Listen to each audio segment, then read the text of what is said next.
圣经鸟瞰。圣经被文明世界公认为书中之书。美国前总统亚伯拉罕·林肯说，圣经是神给人最好的礼物，救世主一切的美善皆由此书传给我们。本系列短讲将借着每期10分钟，以鸟瞰的方式介绍圣经。也愿您有敞开的心，倒空的灵，认识神。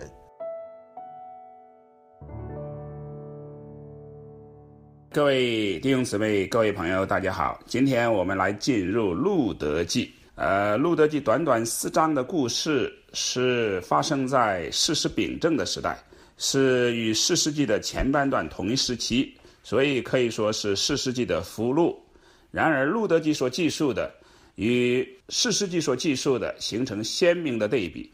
那么现在我来读一段恢复版圣经第1章第1节的一段注解，来给我们看见这个对比。他这里说，士师记是一卷以色列惨痛历史的书，黑暗而腐朽。路德记呢，是记载一对夫妇佳美的故事，明亮而芬芳。这故事里的主角犹如荆棘中长出的百合花，又如黑夜里的明亮的星。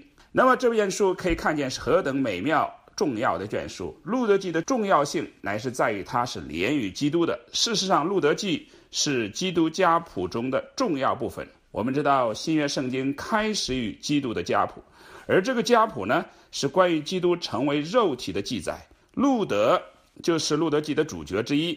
路德呢，是摩押的女子，是被排除在神圣别子民的会之外的人。然而她借着嫁给大卫王的曾祖父波阿斯，就被带进神圣别的选民中，成为基督一位重要的先祖。这成了引进基督成为肉体的因素。因此路德成了将基督带到人性里一位重要的先祖，借着基督奇妙的成为肉体，使神与人成为一。这就是路德记内在的意义。那么路德记给我们看见一个很美妙的故事。这个故事开始于以比米勒。以比米勒是一个犹大地的伯利恒人。因着这个伯利恒呢遭遇饥荒，他就带着他的妻子拿阿米和2个儿子马伦和基连离开犹大的伯利恒，去到摩押乡间。那这个实在是一个很大的一个偏离。大家不晓得，这个犹大地是迦南美地中最好的，而这块地中的伯利恒是一个什么城呢？伯利恒是一个大卫的城，被指定将来基督的出生地。所以他从这么一个最好的地中最重要的一个城，到了摩押地。摩押地是个什么地？摩押我们晓得是罗德与他女儿乱伦所生的后代，而这个后代呢是遭神弃绝的，他们过了10代人都不能进入耶和华的会中的。所以摩押地是一个被咒诅被弃绝之地，也是一个拜偶像之地。以利米勒呢竟然偏离这个神圣的美地，奇妙的美地，最好的美地，到了一个受咒诅的地方去。那么到了那里之后呢，他就死在那里。不但他死了，他的2个儿子也死了，所以留下他的妻子拿阿米成为寡妇，而他的2个儿子呢娶了2个摩押的女子，也成了寡妇，所以成了3个寡妇。那么这个时候呢，拿阿米听到神眷顾以色列人，赐粮食给他们，他就定义从摩押返回。所以这个归回是要归回到神圣的美地，最好的美地就是回到伯利恒去。那么这个时候他的2个儿媳妇，那么其中有一个呢，他就经过他的劝告呢，就离开他，回到摩押乡间，回到他们的本民，他的神那里去了。但是有一个女子，有一个儿媳妇，就是这个路德呢，就拣选他的目标，定义要跟随他回到这个伯利恒，来到伯利恒。那么这里有一段话是非常美妙的，我读给弟兄姊妹听，就是路德对拿阿米所说的话。路德记第1章第14节还有16、17节，这里说，这是路德紧紧跟随婆婆。路德说，不要催我离开你，回去不跟随你，你往哪里去，我也往哪里去，你在哪里住宿，我也在哪里住宿，你的民就是我的民，你的神就是我的神，你在哪里死，我也在哪里死，也葬在那里，除非死能使你我相离，不然愿耶和华重重的降罚于我。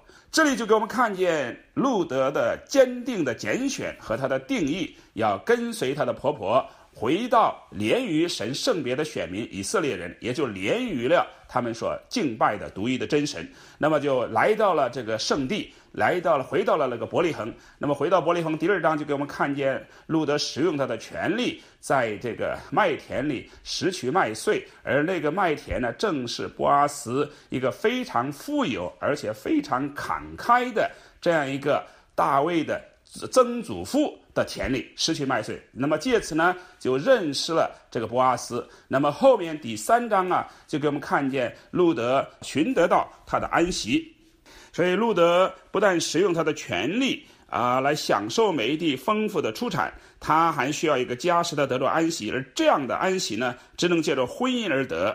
所以呢，他就借着嫁给波阿斯而得着了一个丈夫，因此呢就得着一个家，因此呢就享受了这个安息。不但如此呢，她原来的丈夫所欠的债务也被这个波阿斯清理了，所以他就等于蒙了波阿斯的救赎。那受了他的救赎之后呢，与他结合，连于他，嫁给了他，接着嫁给他呢，就得以享受美地最好的份，就是这个美地一切的丰富。接着嫁给他呢，他就得着了神经纶的祝福。路德因为得着丈夫并得着家作为安息之处，就得着赏赐，有所赢得。他得着什么呢？第一，他赢得赎回他的丈夫，预表基督是救赎信徒的丈夫。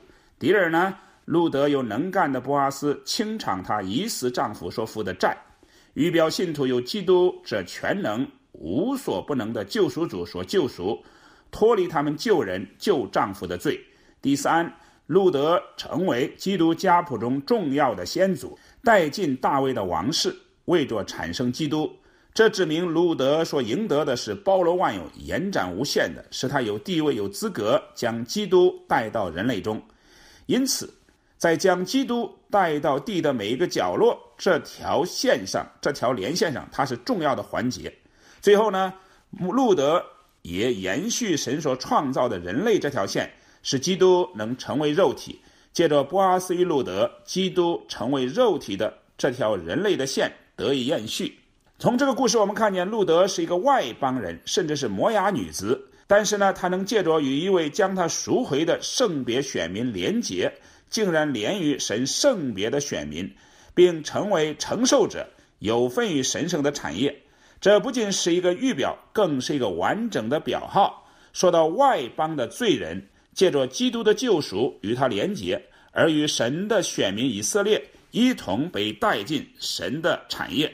这就是这卷书的主题，这是一个完整的表号。说到外邦的罪人借着基督的救赎而与基督连结，与神的选民以色列同被带进神圣的产业。弟兄姊妹，其实路德就是我们的一幅图画。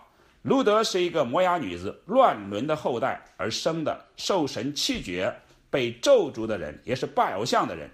但是呢，他却连于波阿斯，也就是预表我们这些外邦的罪人。其实我们也都是摩押人，是乱伦的后代，因为原先我们是神造的，但是连于神的另外一个造物撒旦魔鬼，而成了乱伦的后代。那么这些后代是受神弃绝的，但是呢，我们因着拣选基督，因着归向神的选民而归向神，结果呢，就连于基督，被基督救赎，而成为基督的妻子，在神圣的产业中一同有份。这是一件何等奇妙美妙的故事。我们的背景其实是很黑的，但是呢，我们做了正确的拣选。我们拣选什么呢？我们拣选神的选民，拣选基督，拣选神，因此呢，就得着基督的救赎，而且呢，连于基督，嫁给基督，成为基督的妻子。现在我们的身份不再是受咒诅的罪人，我们乃是蒙救赎的人，我们也是蒙重生的人，我们更是基督的配偶，基督的妻子，成为与基督一同承受产业的人。这是何等大的一个福分！所以弟兄姊妹，我们是一班有福的人。从路德记我们看见，虽然我们堕落，虽然我们的背景黑，但是我们仍然能够借着连于神圣别的选民，就能够成为承受者，能有份于神圣的产业，何等的奇妙，何等的荣耀。